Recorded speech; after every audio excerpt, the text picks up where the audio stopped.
Hello my young friends, good morning. स्वागत है आप सबों का मेरे चैनल फिजिक्स प्लस टू में। मैं सुरेश सर फिर एक बार आपके साथ क्लास 12 के फिजिक्स का नया वीडियो लेकर। अभी एग्जामिनेशन का मौसम है, इसको कह सकते हैं।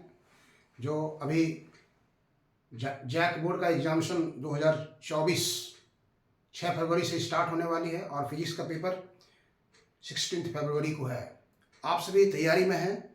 आपका मोमेंटम क्या है, किस तरह से प्रोग्रेस हो रहे हैं, इसलिए आज हम आपका सेल्फ टेस्ट के रूप में वीडियो लेकर के आए हैं। आज मैं आपके सामने जैक बोर्ड में 2020 में फिजिक्स का पेपर कैसा रहा था, ऑब्जेक्टिव का क्वेश्चन क्या आया था, वो हम आपके सामने रख रहे हैं। आप उसको देखिए शुरू से अंत तक। 15 क्वेश्चंस है इस वीडियो में और आप उसमें कितने का कितने आंसर सोल्व कर सकते हैं। हमको उम्मीद है आप 100% का जवाब देंगे। आपकी तैयारी अच्छे ढंग से चल रही है। आइए देखते हैं। इसलिए हमने यहाँ लिखा है physics JAC board 2020 group A 15 questions 1 into 15। एक क्वेश्चन का मार्क्स जो अलॉटेड है 1 मार्क्स है, इसलिए 15 क्वेश्चन है इस वीडियो में। तो 15 गुना 1 15 मार्क्स है। Group A, group B very short, group C short और ग्रुप डी लॉन्ग क्वेश्चन रहता था उसमें। आइए देखते हैं। यहाँ पर पहला क्वेश्चन यहाँ दिया है, the unit of electrical capacitance etch volt, Newton, coulomb, farad. विद्युत धारिता का मात्रक है वोल्ट, न्यूटन, कूलम, फैराड। तो आप जानते हैं इलेक्ट्रिकल कैपेसिटेंस विद्युत धारिता का मात्रक जो होता है वो फैराड है। फैराड, इसमें कोई दिक्कत नहीं होनी चाहिए। दूसरा क्वेश्चन है, देखिए 3 resistances each of 5 ohm are given. The maximum equivalent resistance due to their combination obtained is. 5 ohm के 3 प्रतिरोध दिए हुए हैं, इनके संयोजन से प्राप्त महत्तम समतुल्य प्रतिरोध होगा। 4 ऑप्शन है, देखिए 5/3, 15/3, 15 ओम, नन ऑफ दीज। तो आप जानते हैं पैरेलल कॉम्बिनेशन में रेसिस्टेंस को कनेक्ट करने से मैक्सिमम वैल्यू मिलता है। तो पैरेलल ग्रुप में कनेक्शन करेंगे तो पैरेलल का फॉर्मूला आपको मालूम होना चाहिए। पैरेलल का फॉर्मूला है कि सीरीज में जोड़ने से मिलता है। बोलिए, पैरेलल में जोड़ने से मिलेगा या सीरीज में जोड़ने से मिलेगा? बताइए। सीरीज में जोड़ने से मिलता है। सीरीज का फॉर्मूला होता है, कंडेंसर का उल्टा यहाँ पे होता है। सीरीज का फॉर्मूला है, आप जानते हैं, RS equal to R1 plus R2 plus R3। इसलिए 3 resistance each of 5 ohm are given. The maximum equivalent resistance due to their combination will be 5 plus 5 plus 5, that is 15 ohm। 15 ohm का जो है इसका option सही होगा, इसलिए option C is correct. Option C जो है वो करेक्ट। क्वेश्चन नंबर 3 में आइए देखिए। Question number 3, a current of 1 micro ampere is flowing through a wire if the charge on electron is 1.6 into 10 to the power minus 19 coulomb, then number of electrons flowing per second each। एक तार से 1 micro ampere की धारा बह रही है। अगर एक इलेक्ट्रॉन पर आवेश 1.6 into 10 to the power minus 19 coulomb है तो प्रति सेकंड बहने वाले इलेक्ट्रॉन की संख्या कितनी होगी? n फॉर्मूला निकालना है आपको। प्रति सेकंड इलेक्ट्रॉन की संख्या कितनी होगी? आप याद कीजिए, I equal to Q by T और Q equal to NE by T. इसलिए N बराबर I into T by E. I है आपका 1 माइक्रो एम्पियर। 1 माइक्रो एम्पियर मतलब 10 to the power minus 6 ampere per second है। ये 1.6 into 10 to the power minus 19। इसको ऊपर कर देंगे, 10/16 हो जाएगा और ये हो जाएगा 10 टू द पावर 19 में से 6 घट जाएगा तो 10 टू द पावर 13। इसको आप 100/16 कर सकते हैं और 10 टू द पावर ये 12 हो जाएगा। इसमें डिवाइड कर देंगे 6.25 इंटू 10 टू द पावर 12। तो ऑप्शन देखिए कहां पर है। ए नंबर में ऑप्शन है 6.25 इंटू 10⁻12 इलेक्ट्रॉन वो फ्लो करेगा पर सेकेंड। यहाँ पर है 18, यहाँ पर है -12, यहाँ पे है -19। बिल्कुल आप सही ढंग से जाते होंगे, आपको कोई हिचकिचाहट नहीं है। हमको उम्मीद है आप सारा आंसर आप सही देते होंगे। क्वेश्चन नंबर 4 आइए देखिए। A magnet of magnetic moment M is suspended in a uniform magnetic field B। The maximum torque acting on the magnet is. M चुंबकीय आघूर्ण वाला एक चुंबक B चुंबकीय क्षेत्र में निलंबित है, सस्पेंडेड है, लटकाया गया है। चुंबक पर महत्तम टॉर्क कितना काम करेगा? 4 ऑप्शन है देखिए यहाँ पे, mb/2, 2mb, 0। कौन सा ऑप्शन सही होगा? तो टॉर्क का फॉर्मूला आपको याद होना चाहिए। टॉर्क का जो फॉर्मूला होता है वो है tau equal to mb sin theta. Tau equal to mb sin theta. Dipole, electric dipole पर भी यूनिफॉर्म इलेक्ट्रिक फील्ड में काम करता है, tau equal to pe sin theta. यहाँ पे मैक्सिमम, इसका वैल्यू मैक्सिमम होगा when this is maximum, when this is maximum. जब ये मैक्सिमम वैल्यू हो जाएगा when theta is 90, when theta is 90 this is maximum. Tau max is mb sin 90। sin 90 का value 1 होता है, इसलिए दिस इज mb। ये मैक्सिमम टॉर्क का फॉर्मूला होगा, इसलिए ऑप्शन नंबर ए जो है वो आपका बिल्कुल सही। ऑप्शन नंबर ए mb बिल्कुल करेक्ट है।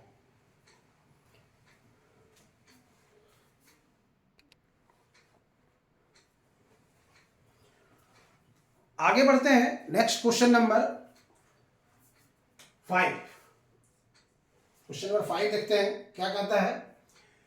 At resonance in a series LCR circuit which relation does not hold. यहां पे दिया हुआ है LCR श्रेणी परिपथ के अनुनाद की अवस्था में कौन सा संबंध सही नहीं है। At resonance which relation does not exist, कौन सा रिलेशन ये अस्तित्व में नहीं है, कौन सा रिलेशन होल्ड नहीं करता है, कौन सा रिलेशन वैलिड नहीं है। तो अनुनाद की स्थिति आप समझ रहे हैं। अनुनाद स्थिति में LCR जो सर्किट था, अनुनाद की जो स्थिति होती थी LCR में, वहां पे इंडक्टर और कैपेसिटर दोनों का रिएक्टेंस सेम होना चाहिए। ये आपका है R, L और C, ये है आपका R, ये L है, R, L और ये C। तो इसका रिएक्टेंस मतलब XL और इसका रिएक्टेंस मतलब XC दोनों बराबर होना चाहिए, तब रिजोनेंस का कंडीशन आएगा। तो XL अगर आपका बराबर है, XL बराबर XC, तो XL का फॉर्मूला होता था ओमेगा L और इसका फॉर्मूला होता था ओमेगा 1/ωc। ये बेसिक है रिलेशन। यहां से आप अगर निकाल सकते हैं तो इसको अगर यहां ले जाते हैं तो ओमेगा C बराबर 1/ωL भी हो सकता है। अगर आप दोनों को क्रॉस कर देते हैं तो ओमेगा स्क्वायर LC बराबर 1 होगा और ओमेगा स्क्वायर बराबर हो जाएगा 1/LC और ओमेगा बराबर हो जाएगा 1/√LC। तो देखिए यहां पर अगर आप इसको फॉलो कर रहे हैं तो देखिए यहां पर हमारे पास एक रिलेशन ये आया, ये एक रिलेशन ये आया और एक रिलेशन यह भी है। अब ऑप्शन ए में देखिए ओमेगा इक्वल टू 1/LC, ये नहीं है। ओमेगा इक्वल टू 1/√LC ये आपका है, वहां पर दिख रहे हैं। Omega L equal to 1/ωc ये भी यहां पर है। Omega C equal to omega L ये भी यहां पर है। इसलिए आप सीधे इसका ऑप्शन नंबर ए जो है उसको आप यहां पर लगा सकते हैं कि ये एग्जिस्ट, ये होल्ड नहीं करता है। ठीक है। क्वेश्चन नंबर ये देखिए 6। Which of the following electromagnetic waves has the largest frequency? निम्नलिखित में से किस विद्युत चुंबकीय तरंग की आवृत्ति अधिकतम है? Frequency, electromagnetic wave. Electromagnetic wave का जो स्पेक्ट्रम है वो आपको याद होना चाहिए। एक ऑर्डर में आप उसको याद रखेंगे, किसी भी ऑर्डर में। जैसे मान लीजिए हमने आपको बताया कि ये गामा है, फिर एक्स है, फिर यू भी है, फिर विजिबल है, ये विजिबल, फिर IR है, ठीक है, फिर माइक्रो है, फिर रेडियो है, माइक्रो है, फिर रेडियो है। मतलब ये गामा किरण हो गया, ये मेरा है फ्रीक्वेंसी के ऑर्डर में, ये जो है ये फ्रीक्वेंसी के ऑर्डर में है इस तरह से। Gamma X ray, gamma rays, X rays, ultraviolet rays जिसको हम लोग हिंदी में कहते हैं पराबैंगनी किरण, विजिबल दृश्य किरणें, IR इंफ्रारेड रेज अवरक्त किरणें, माइक्रोवेव्स सूक्ष्म किरणें या सूक्ष्म तरंगें, और रेडियो वेव्स रेडियो तरंगें। तो रेडियो तरंग का और वेवलेंथ इधर से उल्टा भी हो सकता है, इधर से वेवलेंथ है ऐसे, आप ऑर्डर याद रखिएगा। तो फ्रीक्वेंसी गामा का सबसे अधिक होगा, वेवलेंथ रेडियो का सबसे अधिक होगा। जिसका फ्रीक्वेंसी सबसे ज़्यादा होगा उसका वेवलेंथ सबसे कम होगा, जिसका फ्रीक्वेंसी सबसे कम है उसका वेवलेंथ सबसे ज़्यादा होगा। ये आप एक ऑर्डर अपने दिमाग में रखिएगा। बहुत तरह के क्वेश्चन इसमें आएंगे, मतलब ये नहीं कि जो यही आया है वही रिपीट होता है। ये 2020 का क्वेश्चन है, आप इसमें इसको पूछा गया था इसको, इसलिए आप, मुझे उम्मीद है आप बिल्कुल तैयार हैं इसके लिए, और आप यहाँ लगा सकते हैं गामा जो है उसका फ्रीक्वेंसी सबसे अधिक है। तो option B is correct, option B जो है वो बिल्कुल करेक्ट। क्वेश्चन नंबर 7 में ये देखिए, if the critical angle from medium to vacuum is 30 degree, the speed of light in the medium is, किसी माध्यम से निर्वात के लिए क्रांतिक कोण 30 डिग्री है, तो माध्यम में प्रकाश की चाल कितनी होगी? 4 ऑप्शन दिया हुआ है यहाँ पर, 3 into 10 to the power 8, 1.5 into 10 to the power 8, 6 into 10 to the power 8, √3 into 10 to the power 8। ये ऑप्शन में दिया हुआ है, आपको बताना है इसमें कौन सा इक्वेशन सही है। तो रिफ्रैक्टिव इंडेक्स और क्रिटिकल एंगल के बीच एक रिलेशन आप पढ़े होंगे। रिफ्रैक्टिव इंडेक्स और क्रिटिकल एंगल के बीच एक रिलेशन आप पढ़े होंगे। रिफ्रैक्टिव इंडेक्स जो होता है वो क्रिटिकल एंगल का रेसिप्रोकल होता है। इसलिए मान लीजिए यहाँ पर vacuum to medium to vacuum कह रहा है, इसलिए आप लिख सकते हैं, मान लीजिए मीडियम टू वैक्यूम मतलब यहाँ आपका हो जाएगा म्यू एम, ये हो जाएगा 1/sin c, c हो गया क्रिटिकल एंगल, क्रिटिकल एंगल हो गया आपका कितना, sin 30 डिग्री, sin 30 डिग्री का मतलब हुआ 1/2, ये हाफ पर चला गया, ये 2 हो गया। ये मीडियम का जो स्पीड है वैक्यूम के रिस्पेक्ट में मीडियम है, इसलिए यहाँ पर हो जाएगा आपका म्यू एम का निकल गया, तो म्यू एम बराबर हो जाएगा आपको C0/Cm, मतलब वैक्यूम में लाइट का स्पीड बटे मीडियम में लाइट का speed.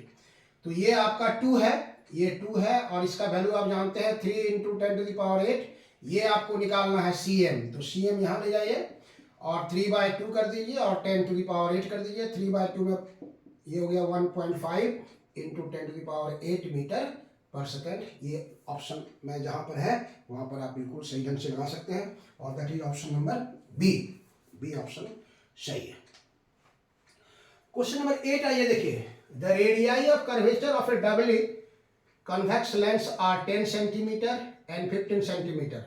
If the refractive index of the material of the prism is 1.5, then its focal length is, focal length कितना होगा? एक द्विउत्तल लेंस की वक्रता त्रिज्याएं 10 सेंटीमीटर और 15 सेंटीमीटर है। यदि इसके पदार्थ का अपवर्तनांक 1.5 है तो इसकी फोकस दूरी कितनी होगी? 4 ऑप्शन है, 12 सेंटीमीटर, 24 सेंटीमीटर, 30 सेंटीमीटर, और इसमें से कोई नहीं, 12, 24, 30 एंड नन ऑफ दिस। तो कौन सा फॉर्मूला आप यूज करेंगे?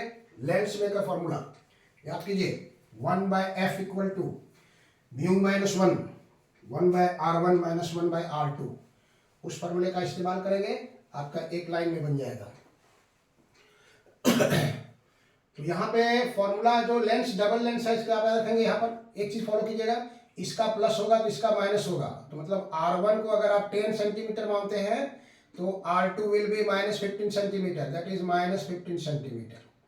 और फॉर्मूला जो आपके पास है 1/f mu minus 1, 1/r1 minus 1/r2, 1/r1 minus 1/r2, ये हो गया आपका कितना?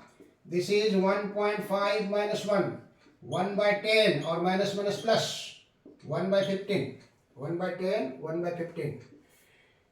इसको आप कर सकते हैं 1.5 में से 1 चला गया, 0.5, यहां से एलसीएम ले लीजिए 15 और 10 का एलसीएम कितना हो जाएगा? 30 हो जाएगा आपका।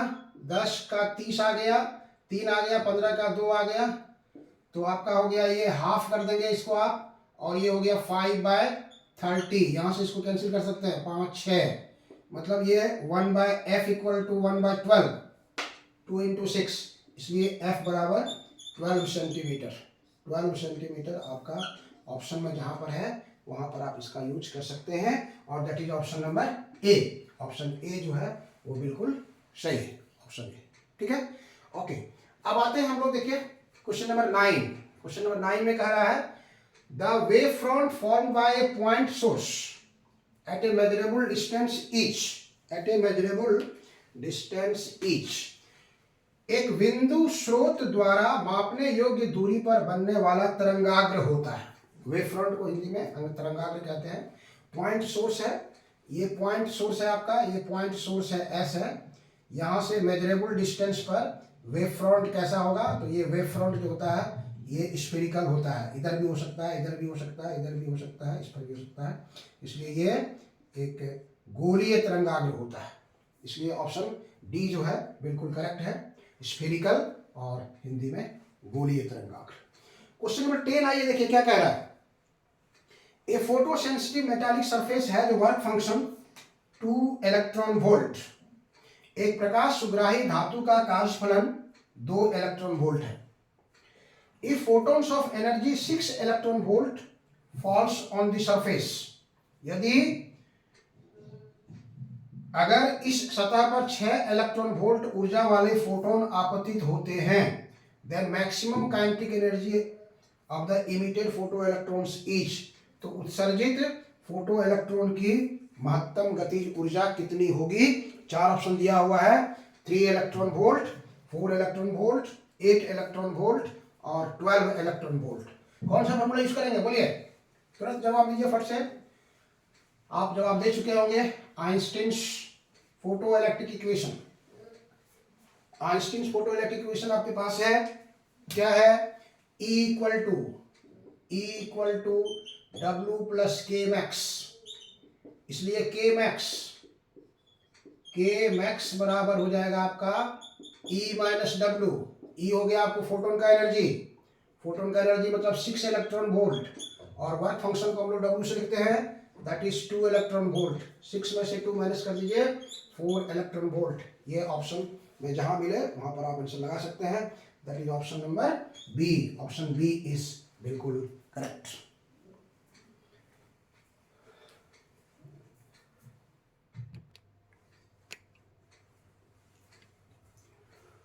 आइए आगे बढ़ते हैं, next question, question number 11। According to Bohr's theory, the angular momentum of an electron revolving in third orbit of hydrogen atom will be. Bohr के सिद्धांत के अनुसार हाइड्रोजन परमाणु की तीसरी कक्षा में घूर्णन करती इलेक्ट्रॉन का कोणीय संवेग होगा। कोणीय संवेग, जिसको हम लोग क्वांटम कंडीशन कहते थे, उसका फॉर्मूला था L equal to N into h/2π। Angular momentum का कंडीशन है, इसको क्वांटम, ये हम लोग क्वांटम कंडीशन भी कहते हैं उसको। एंगुलर मोमेंटम को L से लिखते हैं, या तो फिर mvr N into h/2π। First orbit में रहेगा तो N1 रखा है, सेकेंड में है तो N बराबर 2, थर्ड में है तो N बराबर 3, इसलिए थर्ड यहाँ रख देंगे हम लोग, तो 3h/2π। ये ऑप्शन आपको देखना होगा कहाँ पर है, तो पहला है 2πh, दूसरा है h/2π, तीसरा है h/π, डी है 3h/2π, इसलिए ऑप्शन डी जो है वो बिल्कुल सही है। क्वेश्चन नंबर 12 में ये देखिए, in the following nuclear reaction X stands for. एक न्यूक्लियर रिएक्शन दिखा रहा है यहाँ पर, देखिए कार्बन है 612, यहाँ पर बोरॉन आ गया 511, बीटा प्लस और X। कहता है कि ये X क्या है, X क्या है, एक न्यूट्रॉन है, एक न्यूट्रॉन, एक proton, A neutrino, an electron और एक इलेक्ट्रॉन, क्या होगा। तो बीटा डीके जो होता है, बीटा प्लस में न्यूट्रॉन निकलता है और बीटा माइनस में एंटी न्यूट्रॉन निकलता है, आप याद रखते हैं। इसलिए इसका ऑप्शन जो है बिल्कुल सी, वो बिल्कुल सही है, एक न्यूट्रिनो पार्टिकल निकलेगा। क्वेश्चन नंबर 13 में आइए, देखिए, if N0 is the original mass of a substance, original mass है, and half life is 5 years, इसका हाफ लाइफ 5 ईयर्स है। Then the amount of substance left after 15 years each, 5 वर्ष के बाद कितना बचेगा। यदि किसी पदार्थ का मूल द्रव्यमान n0 है और अर्ध आयु 5 वर्ष है तो 15 वर्षों के पश्चात पदार्थ का द्रव्यमान कितना होगा, ये आपको वहां पे बताना है। तो फॉर्मूला आपको याद है, हाफ लाइफ और मीन लाइफ में जो हम लोग के संबंध निकाले थे, डीके वाला फॉर्मूला जो निकाले थे हम लोग, उसको याद कीजिए आप वहां से कि n/n0 अगर t समय के बाद अगर बचता है वो, तो फॉर्मूला वो निकाले थे n/n0 is half to the power x, और वहां पर जो टाइम निकालना था t इक्वल टू था x into capital T। x हो गया कितने समय के बाद और t हो गया हाफ लाइफ। यहां पर कितने समय क्या होगा, यहां से देखिए, यहां पे आपको t दिया हुआ है 15 वर्षों के बाद निकालना है, तो यहां पे आप 15 लिख सकते हैं, x का पता नहीं है, और हाफ लाइफ दिया हुआ है 5 ईयर्स, 5 दिया हुआ है, इसलिए x will be 15/5 that is 3 आ गया। अब इस फॉर्मूला में पुट कर दीजिए आप वहां से, तो n/n0 is equal to half to the power 3, half to the power 3 का मतलब हुआ 1/8, इसलिए n will be equal to n0/8। ये इसका ऑप्शन है जो है, आप देख सकते हैं कहाँ पर है ये ऑप्शन, यहाँ पर है n0/2, यहाँ 3 है, यहाँ 4 है, यहाँ 8 है, इसलिए ऑप्शन बी इज करेक्ट, बिल्कुल सही है। क्वेश्चन नंबर 14 में आइए, in a common emitter amplifier the phase difference between the input voltage and output voltage, ये ट्रांजिस्टर है, इलेक्ट्रॉनिक सर्किट वाला प्रॉब्लम है ये। एक उभयनिष्ठ उत्सर्जक प्रवर्धक में निवेशी विभव और निर्गत विभव के बीच का कालांतर होता है, कितना होगा वो आंसर आपको बताना है। एक में π/2 दिया हुआ है, एक में π/4 है, एक में π/6 है, और एक में पाई है। तो आप याद रखेंगे, इनपुट अगर वहां पर हम लोग ऐसे देते थे तो आउटपुट हम लोग को ऐसे मिलता है, इस तरह से, मतलब ये इनपुट और आउटपुट, मतलब इधर से इनपुट इधर से आउटपुट, मतलब 180 डिग्री पाई का डिफरेंस होता है, उसमें पाई का डिफरेंस होता है, इसलिए option D is correct. Question number 15 आइए देखिए, an AND gate can be prepared by the repetitive use of, निम्नलिखित में से किसका पुनरावृत्ति या प्रयोग करके एक एंड गेट बनाया जा सकता है। माने एक ही गेट को बार बार यूज करेंगे तो एंड गेट मिल जाएगा। किसका यूज करेंगे, नॉट गेट, और गेट, नैंड गेट। तो आप जानते हैं नैंड गेट को हम लोग यूनिवर्सल गेट कहते हैं, इसलिए और gate NAND gate and NOR gate, ये दोनों को यूनिवर्सल गेट, सार्वत्रिक गेट भी कहा जाता है, क्योंकि इसके रिपीटेटिव यूज करके बेसिक लॉजिक गेट जो है आपका एंड गेट, और गेट और नॉट गेट को बनाया जा सकता है, इसलिए ऑप्शन सी जो है बिल्कुल सही है। तो ये था मेरा 2020 में जैक बोर्ड में फिजिक्स के जो एमसीक्यू पूछा गया था, वो मुझे उम्मीद है आप लोगों ने 100% सही बनाया होगा, आपका मोमेंटम बरकरार रहे। फिर हम दूसरा वीडियो इस तरह से आपके मोमेंटम को बरकरार रखने के लिए हम आएंगे। जब तक के लिए धन्यवाद। अगर आपको अच्छा लगे तो इसको लाइक, सब्सक्राइब और शेयर कर दीजिएगा, ताकि दूसरे को भी इस तरह का वीडियो मिल सकता है। चलिए, थैंक यू।